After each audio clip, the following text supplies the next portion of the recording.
next guest. Daniel Yergin is Vice Chairman of S&P Global. That's also a Pulitzer Prize-winning author and one of the most foremost energy historians and geopolitical analysts. His work, from the books, the prize, to the new map, have shaped how generations understand the intersection of oil, power, and policy. Now, he joins us now at Energy Asia Kuala Lumpur as the industry faces a perfect storm. Sustained oil demand, rising geopolitical risks, and an urgent but uneven energy transition. Dr. Yergin, very good to have you on the show, sir. Let's talk about the oil shocks that we've recently had. We're speaking days just after the Iranian threats to close the Strait of Hormuz. Now, you've said that this is basically the Achilles heel of global supply.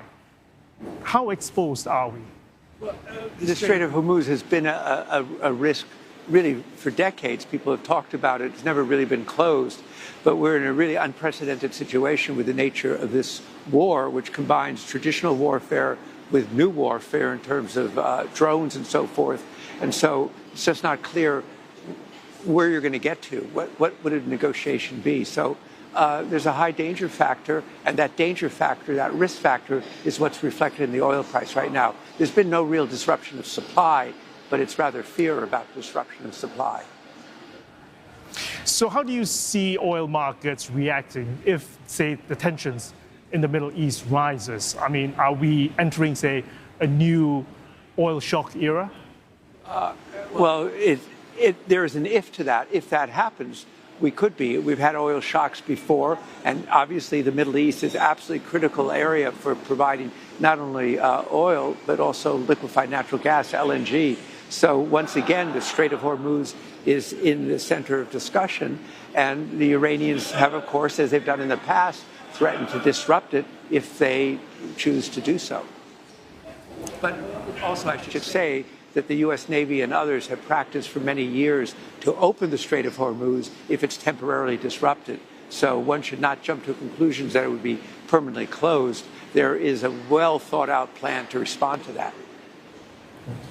OPEC's Secretary General says that there's no peak in oil demand in sight. Does that track with S&P Global's long-term forecast, or are we underestimating the staying power of hydrocarbons? I think that this issue of peak has been debated. By the way, even if there's a peak, it doesn't mean it's a sharp decline. It means it's a plateau. That said, I think the view we have still is that probably in the early 2030s, we would see a peaking of flattening out of oil demand as EVs, and of course, China, which has been for 20 years, half of all the growth in world oil demand has been in China. And right now what's happening is that those electric cars are really rolling off the assembly line in Beijing. Mentioning China, I mean, in your book, The New Map, you spoke of a fragmented energy order. With this latest crisis, do you think this fragmentation is now hardened, solidified? Well, I think it continues to fragment. Until February 24th of 2022, we had a global oil market. The U.S. was importing 600,000 barrels a day of Russian oil product. We now have a divided world oil market. We have a gas market that's divided. Russia's lost its main gas market. And so it's part of also what the larger thing that we're seeing, which is the fragmentation of globalization, sort of a post-globalization world that we're now in. Okay. We're here in Kuala Lumpur, Southeast Asia, caught between rising energy demand, decarbonization pressures. What are you seeing in this region? Do you think that the energy transition could be losing political momentum, or is it just becoming more pragmatic? As the title of an article that we've recently written, it's a troubled energy transition. The notions that are out there that how easy it would be to just sweep into 2050 and net zero, we're seeing that it is just more challenging, more difficult, and that there's not going to be a single energy transition. It's going to be multidimensional in different regions, different paces, with different mixes of technology and different priorities. And we've heard here in Southeast Asia, there's a priority of economic growth, poverty reduction, which is very different than the view in Northwest Europe. And one of the strong things I've heard at this conference, and I hear again and again, is that another part of the world should not be dictating its view of an energy transition on an area in which economic growth continues to be very important. Okay. So as countries like Vietnam, Indonesia, they are rolling back on their clean energy subsidies, should global investors interpret this as gap between setting targets as well as execution? I think one has to be careful of political targets for energy, and I think that's a struggle that Europe is now facing, that the targets have to be taken into account the realities of technology, of markets, of the needs for the economy. So I think that there is a sense, while there are targets in some, as Singapore can achieve its targets, Singapore is an advanced part of the world. Other countries that are in different areas in terms of economic development will be at a different pace. And the question for much of Southeast Asia is really how much are you going to continue to rely on coal, which is the cheapest often form of energy, but it's also the one that has the highest emissions. And by the way, what you're hearing here is what is going to be the growing role for natural gas and LNG, and that's been a theme that we're hearing more and more. And in our own estimates, we see global trade in LNG increasing by about 60% between now and 2040, and a lot of that growth is probably going to be here in Asia. Yes, because you've described LNG as the fuel that shapes the transition. In Asia, LNG is still on track to that long-term bridge.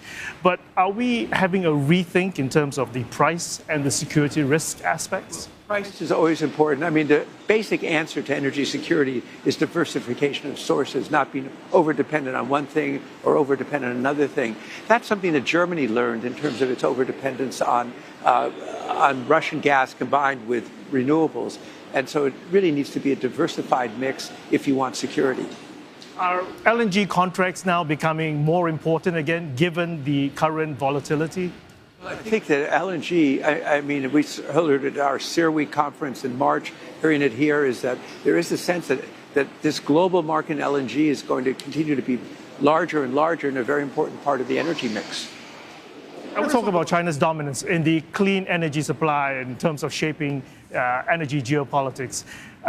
Especially with the new energy, so much about solar modules as well as rare earths. What's your take on this? Well, I think this is where energy transition collides with geopolitics.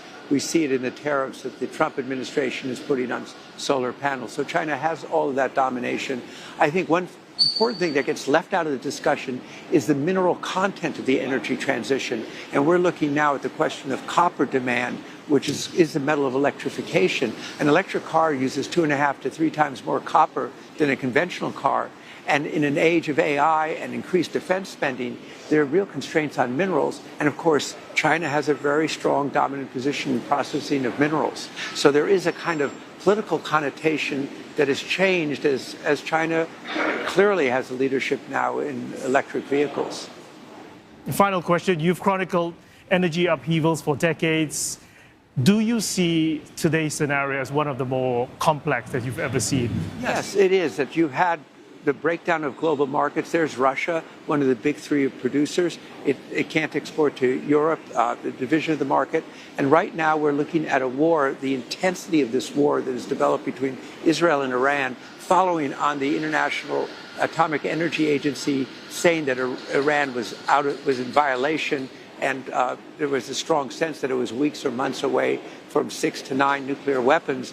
But now, once the war starts, one of the lessons of it is you just don't know how it's going to end. So we are this is a crisis. It's been localized for now, but the risk is there, and that's what the oil price is telling us. And I can't let you go without asking you where you see oil prices the next 3 to 6 months. Well, I mean, I would have said before this war, we would have said probably oil is in a kind of $55 to $70 range.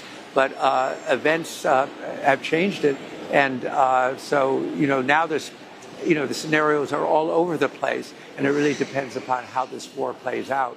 But there certainly had been a downward shift in oil prices compared to the assumptions of a year ago. Okay. Daniel Yergin, thank you very much for those insights, and that was Daniel Yergin, Vice Chairman, S&P Global, and do continue watching CNN as we bring you continued coverage here at Energy Asia 2025 Kuala Lumpur. Back to you, Angela. All right, Roland, thank you so much for that.